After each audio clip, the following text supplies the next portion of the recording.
Hi. Okay, so I've got a really interesting application, and I bought some Gosund smart plugs from Amazon.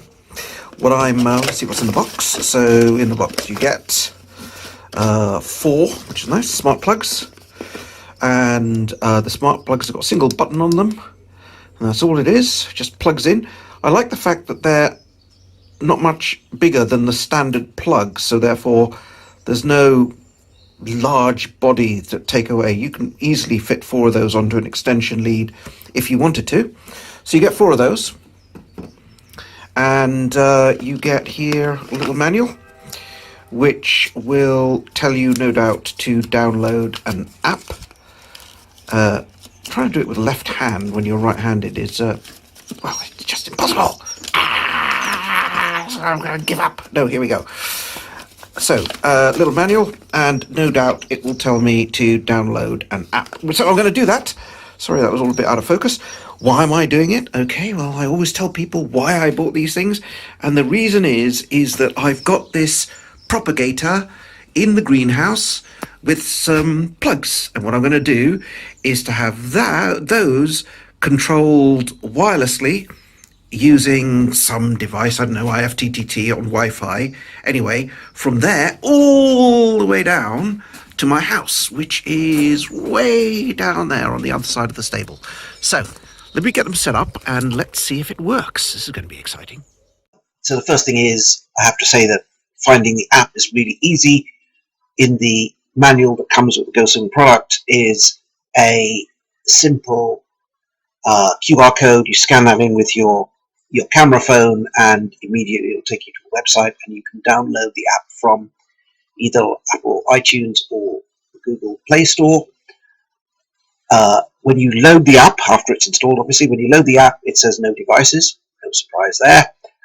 Click on Add Device, and the first thing it will do is to provide you a list of all the devices this app supports. I was quite surprised at how many it supported, and I'll look through that later. However, the one you're looking for at the moment is the one on the top left there. It's called Socket WiFi. So if you click on that, the app will then make sure you're connected to Wi-Fi and you have got Bluetooth enabled on your phone. It will then ask for location permission, which you need to give it to it before it will start scanning. The next thing that happens is that you get a screen allow you to do this manually or auto. You might as well do it automatically. And the first thing you have to do is to configure your Wi-Fi, which is a button down the bottom there. When you click it, it reminds you that it will only work with 2.5 gigahertz and not 5.0. Well, every modern router transmits on both, so it should not be a problem. But do bear in mind the benefits. 2.4 is range, and I need range. It then shows you the name of the network that your phone is connected to and asks you for the network password. That's your standard network password that's on your router or in your brain, depending on where you store it. Put in the network password, type confirm, and then it displays a screen saying, I'm ready.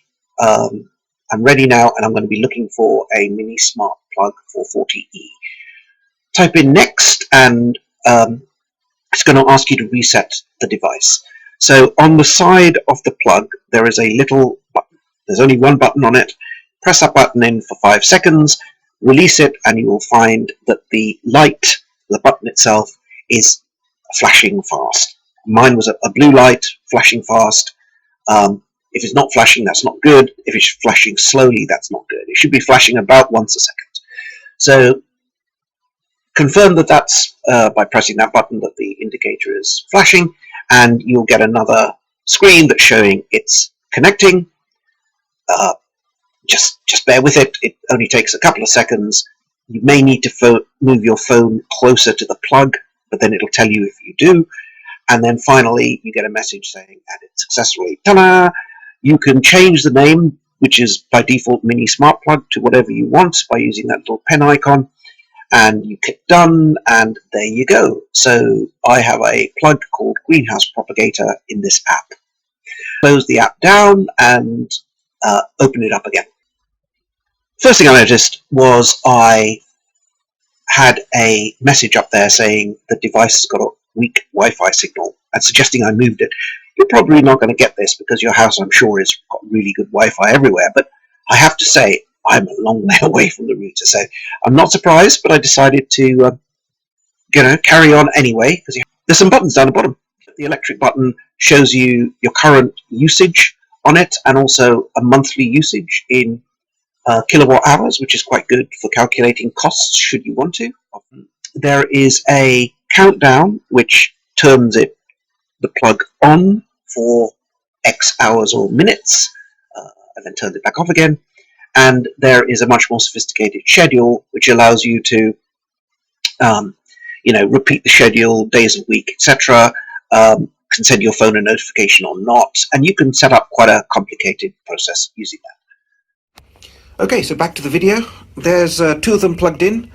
You can see they fit nicely side by side. This one's plugged into the propagator that I've got here, and even though it has got a weak signal, or it reports itself to have a weak signal, it works brilliantly just by using the app to switch it on and off. And you've got all those schedules, those timers, so you could do all kinds of good things with it. It also works with Alexa, which is great, and Google Home, of course. And so therefore it is, absolutely brilliant. And I've got to say, it is working from the Wi-Fi from that house all the way down the bottom, past the stable, all the way down the bottom. So it must have a really good chipset and aerial